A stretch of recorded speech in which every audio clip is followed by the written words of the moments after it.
Hi guys. Okay, so urinary system. This is a pretty short unit. It's not an unimportant unit. It's just there's not a lot as far as structure goes. We'll talk a little bit about each of the parts, and then like we usually do. So here we go. Urinary system. Sometimes it's put in with excretory system. It's just basically, getting stuff out of the body is the main way that we think of it, at least as far as function goes. And the waste that is removed by the urinary system is primarily urine, of course, and that's liquid waste. And so, as part of the digestive system, which we just finished, that's where we talked more about like defecation, solid waste. So this, those two together get rid of all the waste. Your urinary system, though, also does a lot with regulating the body's chemical composition in the blood, and so it maintains like the right number of red blood cells. It helps to maintain blood pressure, water levels, certain ion levels that need to be in there. And so it's a lot more than just the urine, but they all kind of go together. Okay, so functions, or excuse me, organs. You've got kidneys, and I've got a little diagram there. Kidneys, the ureters, the bladder, and then the urethra. And so we'll go through each of those. We will spend the most time on kidneys because they do the real function. The other organs are basically storage or transportation, between the different organs. Okay, so kidneys. Here we got a little picture of them, and so they are a little bean shape. It's where we get the name kidney bean. And typically people have two kidneys, one on each side of the body, and they are attached to some fairly large blood vessels. So that picture is not like, crazy out of proportion. They do filter the blood, like we just talked about, in order to remove waste and excess stuff that's in there. And so they have, they're very well veined, they're very vascular. And so, so they're there. They're not very big. They're about, I can't put my hand in the camera, can I? They're about 4 inches long and about 2 inches wide, an inch thick. It's not huge, about 5 grams if you're weighing them. And they are located in your back. They're kind of embedded into the muscles in your back, your lower back, and they are just kind of hang down a little bit down underneath your last rib in the back. And so they're protected in some cases, but in some cases not. And so you can bruise your kidney. You can get hit pretty hard in the back. It's one of the reasons that football players will wear, like, some of them have like the plate. It looks like a license plate, like hanging down off their pads in their back, on their back. It's why, like, in boxing matches, you're not supposed to, at least you can't punch somebody like in the lower back. Thankfully, I've never experienced it, but apparently a bruised kidney is painful. Okay, so now let's see. Shape-wise, they are concave, so they curve in on the medial side here. Let me see if I can draw something here. So this is that medial side, so it's facing the middle of the body. And in that area, you have what is called the renal hilus, which is like that cleft. And this is where everything attaches. This is where the kidney is attached to the ureter, which leads down to the bladder, to blood vessels, which you can see, of course, in that picture, and then also to any nerves, because the spinal cord is right there also. They're convex on the lateral side. Internally, you can see on the picture that has kind of the cross section there, they have kind of different colored areas, which we'll talk about in a minute. They're pretty solid organs, though, but there's lots of, not space necessarily in there, but they're not, and I wouldn't say they're spongy, but they're not solid either. So they are, I don't know the best way to say that, but so they have, kind of end parts, but they're not just hollow inside, I guess is what I'm trying to say. Okay, so the layers of the kidney, you've got the renal capsule, which is inside the kidney, basically, and it protects against infection, anything that can be in your blood, bacteria-wise or virus. The renal capsule will try and protect the kidney itself. Kidney infections are fairly common and can again be pretty painful, and so you want to kind of be careful there. There is the fat layer, which is called the adipose capsule, and on on your back, there's you know, you hate to say it, but there's some fat back there, and that fat is holding the kidneys in place. Now this, you wouldn't be able to feel this. This is kind of internal. It's not, you know, like it's right, the fat on your back. But anyway, so that adipose capsule is holding the kidney in place. Then you have the renal fascia. That's the outermost layer, and so it's shown on that picture. They call it the fibrous tissue.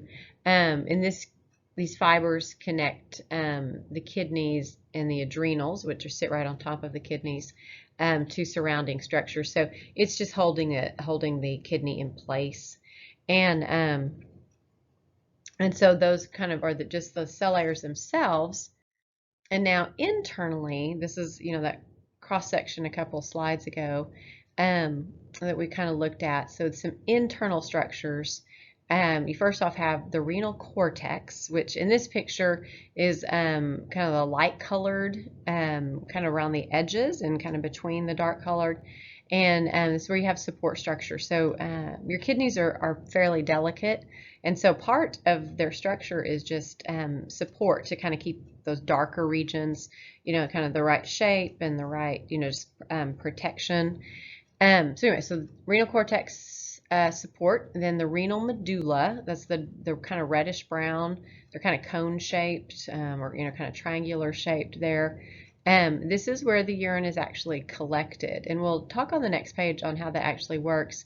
But if your vision is better than mine, you can see that this right here says nephron, which is that kind of yellow thing in the middle.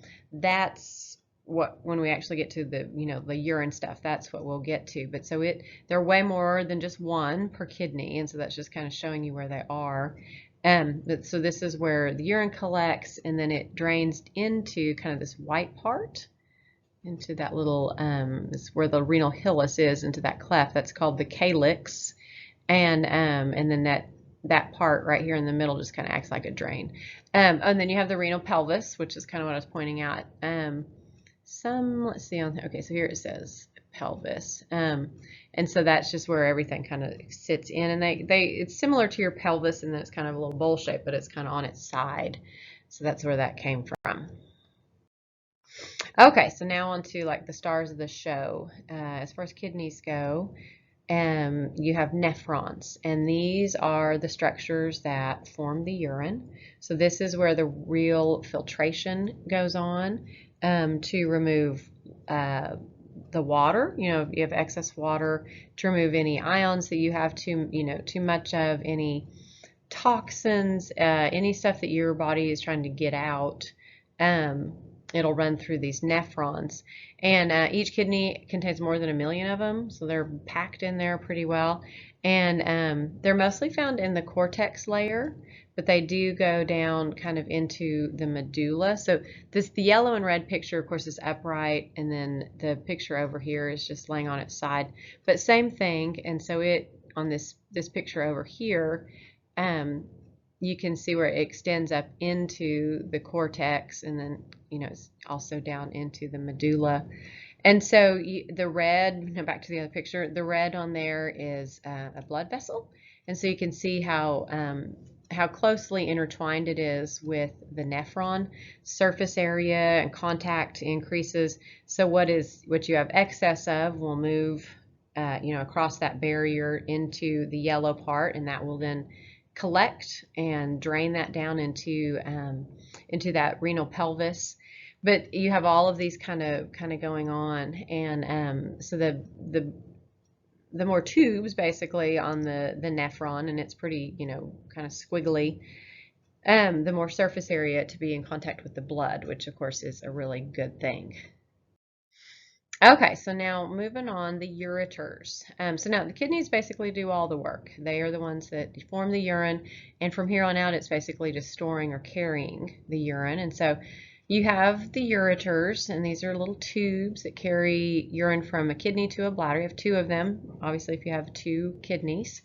And they start right at your lower back, and they are coming out of that renal pelvis, so they're in that little cleft, and then they run kind of out to the side, so that's the medially. They run out, towards your spine, and then down, and that helps prevent backflow of the urine. As you bend and move, and internally, if you're eating or whatever it is, you don't want the urine to get pushed back up into the kidney, and so that kind of configuration helps that not to happen. But you do have urine kind of pushed and squeezed down by peristalsis, so it doesn't just drain out. Again, there's controlled movement there. Let's see, this is an area where you might have heard, or you hopefully, unfortunately, yourself may have experienced kidney stones. And kidney stones are just crystals made of calcium, magnesium, uric acid, all things that are normal in your body as far as chemically.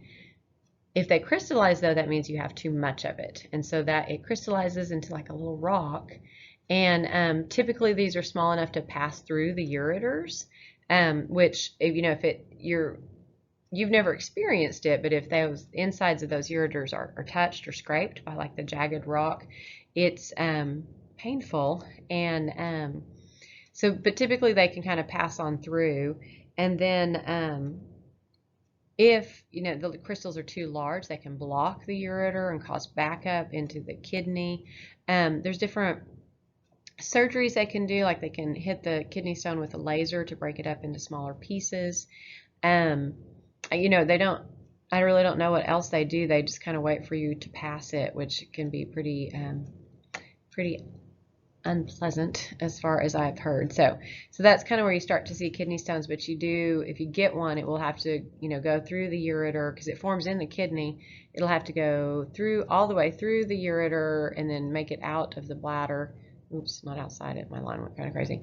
And then through the urethra. And so I hurt. Okay, so now the bladder.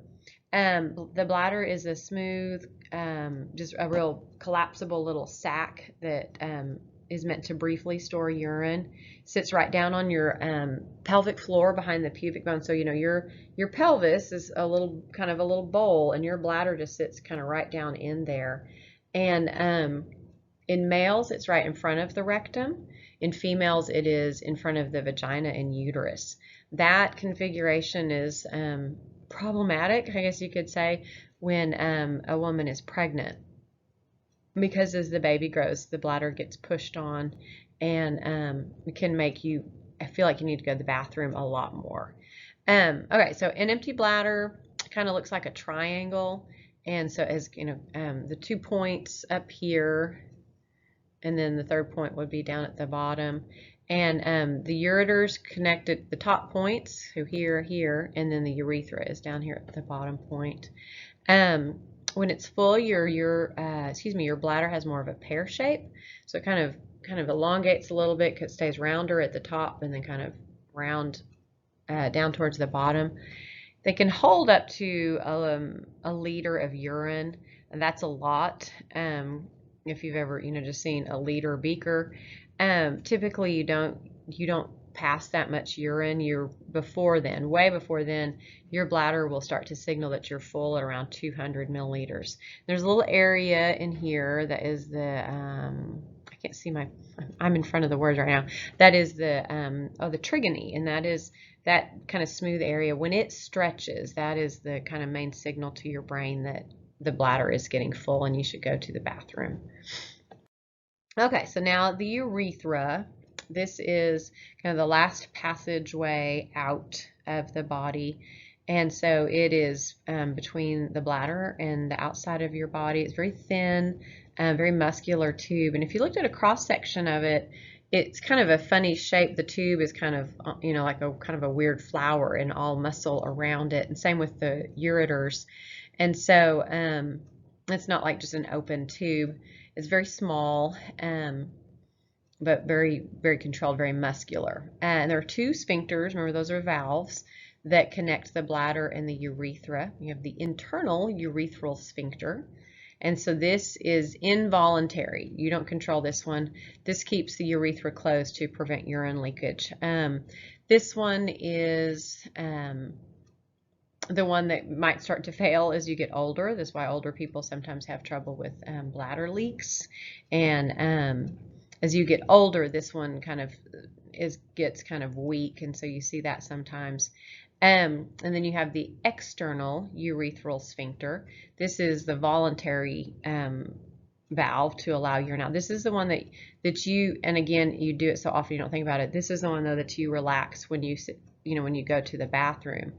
And that's the one that you have to kind of learn to control when you were potty trained. So so two kind of valves there, and the workings kind of change on which one you're having to work on depending on your age. All right, so in females, the urethra is very short, 3 to 4 centimeters, opens at the external urethral orifice. Sometimes they call that the meatus. They could just say opening, but they don't. In males, the urethra is about 20 inches long, has 3 regions. The prostatic urethra runs through the prostate gland. That's a gland found in males. It helps with the production of the semen, the fluid that is carrying sperm. Then you have the membranous urethra, and this runs between the prostate gland and the penis. There's not a real long distance there, but you have that little bit. And then the urethra that runs through the penis is the penile urethra. This opens at the end, and that is where the urine actually leaves the body. Okay, so now here's a little kind of picture of all of that, just so you can see it. So the kidneys don't show, but they're up here somewhere. That doesn't really look like a kidney, but there you go. And so it's attached to the ureters, and they run down to, and it's kind of not drawn super great, but they run down into the bladder. So here's the bladder in the female and the bladder in the male. In the female, we were talking about kind of the trouble with like pregnancy and stuff. So here is like your uterus. This is the womb, so the baby would be in there. And so you can see, obviously, as the baby is growing and getting bigger, the ureter kind of, not ureter, the uterus, excuse me, kind of expands forward and kind of starts to push down and is sitting right on your bladder. Totally rough if you're pregnant and your bladder feels full. Sometimes it's not at all, but with the baby pushing on it, it definitely does. And then so it's the good grief, the uterus behind it, and then this, it's kind of hard to see on this picture for me. That's the pubic bone. So it's pressed between a bone and then the uterus on the other side, and so it's pretty compact in there as a woman is towards the ends of her pregnancy. Now for the male, nothing really pushing on the bladder. You do have the pubic bone right in front, so that is there, but nothing else really. This is the rectum, and so you don't have a lot of pressure on either side for a male. Now real quick, the urethra. So this is the urethra in the female. So very short right there. In the male, notice how much longer, and it's even got kind of curve to it here. This yellow thing is the prostate gland, and so that's the prostatic urethra that runs through there. And then this is the membranous urethra in a male, and then down the penis is the rest of it. And so quite a bit longer. This is one of the reasons that females tend to be more likely to have a urinary tract infection. With the shorter urethra, it's easier for bacteria to set up and build an infection because you just have that short little space.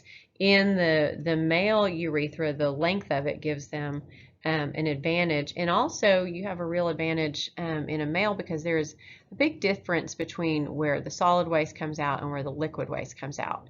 And it's kind of gross to talk about, but a lot of times in women, the proximity between the opening of the rectum and the opening of the urethra are so close that bacteria that's in the solid waste can somehow be transported over to the urethra and then cause infection.